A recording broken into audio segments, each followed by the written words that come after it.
Buenos días, profesora. Vamos a presentar en este caso la NIC 2, que es inventarios. El caso emblemático es Refinería La Pamplilla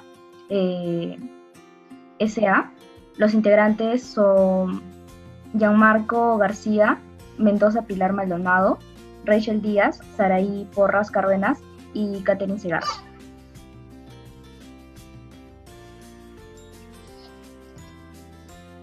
Bueno, en relación a NIC 2, que es inventarios, el marco teórico nos indica de que este objetivo o la norma tiene como objetivo en realidad el tratamiento en relación a las existencias, es decir, los costos de inventarios y también los costos de ventas.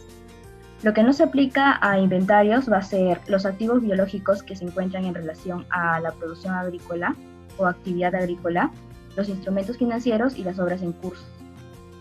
En relación a lo que es el concepto propio de la norma, podemos indicar que se encuentra el valor neto realizable, la medición de los inventarios, el costo de inventarios y valor razonable. En el valor neto realizable, este término en realidad es el monto neto de la empresa, lo que se espera conseguir de acuerdo a la enajenación de los inventarios. En la medición de los inventarios hablamos de que los inventarios se van a medir al costo del valor neto realizable. Y en relación a los costos de los inventarios, comprende solo los costos para darle la condición y ubicación actual, es decir, el flete, los costos de transformación, los costos de adquisición, etc.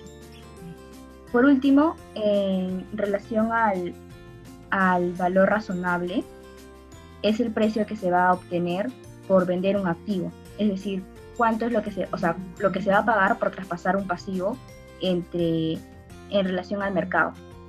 Buenas noches, habla Saraí Porras. En este caso vamos a presentar sobre Refinería La Pamplilla, específicamente sobre la desvalorización de inventarios post pandemia. Vamos a detallar un poco sobre lo que es la empresa. Se inaugura en 1967 las instalaciones de Refinería La Pamplilla, que al día de hoy es la principal refinería con el 54% de la capacidad de destilación del país. En la actualidad, esta refinería es la primera instalación en su país, con una capacidad instalada de refinación de 117.000 barriles de petróleo por día. Ahora vamos a hablar sobre el caso emblemático.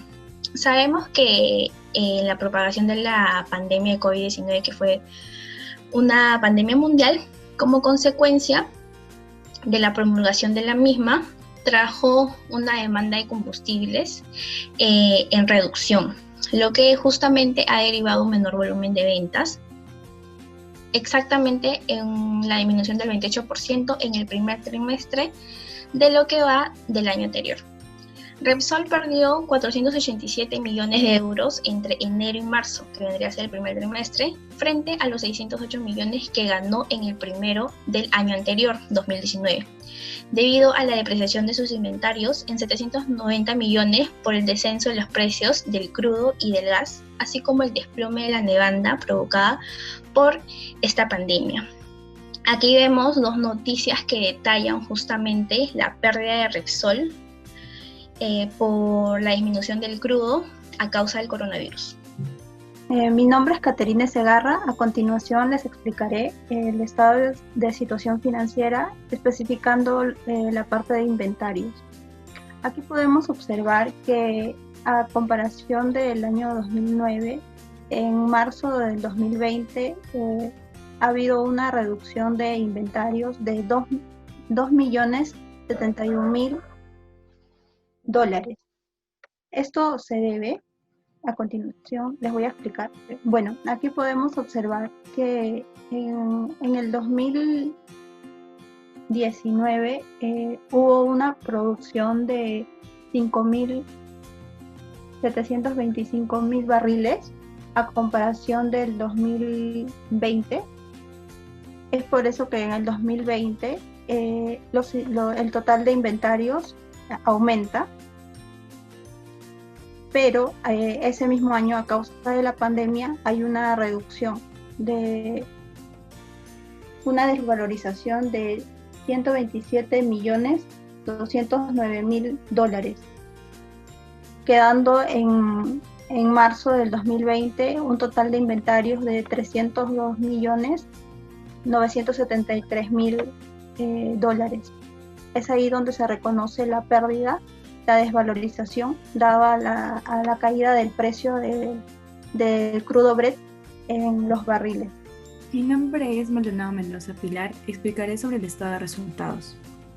El estado de resultado económico y la generación de caja de refinería La Pampilla durante el primer trimestre del 2020 ha impactado principalmente por el siguiente factor: la reducción del volumen de ventas en 28% durante el primer trimestre del 2020 con respecto al trimestre del 2019, fundamentalmente debido a la contracción del mercado local e internacional por el impacto de la pandemia del COVID-19.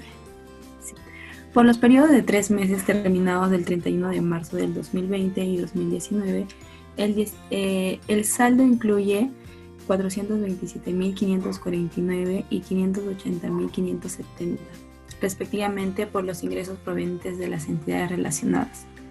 La reducción de ventas en el primer trimestre del 2020 en comparación al primer trimestre del 2019 se debe a lo que he explicado en la nota 1b, lo cual menciona que la propagación de la pandemia ha originado una crisis sanitaria mundial y la reducción de la demanda global, lo que, sumado a las tensiones comerciales entre Rusia y la Organización de los Países Exportadores del Petróleo.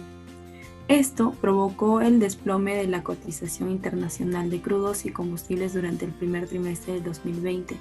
Estos eventos han afectado adversamente las operaciones de la compañía durante el primer trimestre del 2020. La extensión del impacto de la pandemia en los resultados operativos, condicionales financieros y flujos futuros de la compañía.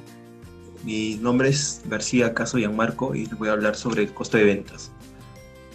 Bueno, como obviamente se ha vendido menos debido al tema de la pandemia, sus costos de ventas se han visto reducidos en grandes cantidades. Aquí vemos que en cuanto a la estimación por desvalorización de existencias, ha habido, bueno, en este caso aumentó porque debido a que cayó el precio del petróleo. Entonces, ¿qué quiere decir? Que se ha desvalorizado y obviamente aumentó una cantidad enorme, porque desde el 2019 era 178 y aumentó en el primer trimestre del 2020 a 127.194, lo cual creo un aumento importante en estas cuentas. En referencia a lo que comentó mi compañera Catherine, ha habido un incremento en cuanto al aumento porque el volumen de petróleo y sus productos refinados han tenido un importante incremento, y aparte la actualización por la estimación de la desvalorización de inventarios, obviamente como consecuencia de la pandemia y el desplome del precio, han hecho mella en dichos inventarios y por ende han aumentado la estimación de desvalorización de existencias. En conclusión, podemos comentar de que el primer trimestre para la empresa Repsol, en el año 2020 se ve el desplome de acuerdo a la situación actual que se vive, por lo que va a generar la caída de la cotización de crudos y combustibles. Esto también va a ocasionar la caída del precio del crudo, que fue de un $66.3 al cierre del 2019 hasta un $22.7 en el primer trimestre del 2020, por lo cual va a generar un impacto negativo en el patrimonio de $204.5 millones respecto al año anterior. Asimismo, al mes de marzo del 2020 se registra una provisión por desvalorización de inventarios, las cuales tienen un monto de $127.209 miles para llevarlos a su valor neto de realización. Asimismo, se ha observado también que la reducción del volumen de ventas se contrajo en un 28% respecto al primer trimestre del año 2019, el cual se menciona en el caso emblemático. Y bueno, debido a la pandemia, el volumen de ventas de Repsol sí se ha visto afectado de manera significativa, porque las personas, al no poder movilizarse, y el Perú al todavía pasar un proceso de tiempo para aplicar las fases de la reactivación económica, se vio afectada de esta manera porque tuvieron que disminuir el precio del cual vendían el combustible en esos momentos. Asimismo, actualmente en el mes de octubre, la empresa Repsol ha intentado recuperar estas pérdidas que se dieron en el primer trimestre, aumentando el precio del combustible en 2 soles. Eso sería todo. Muchas gracias.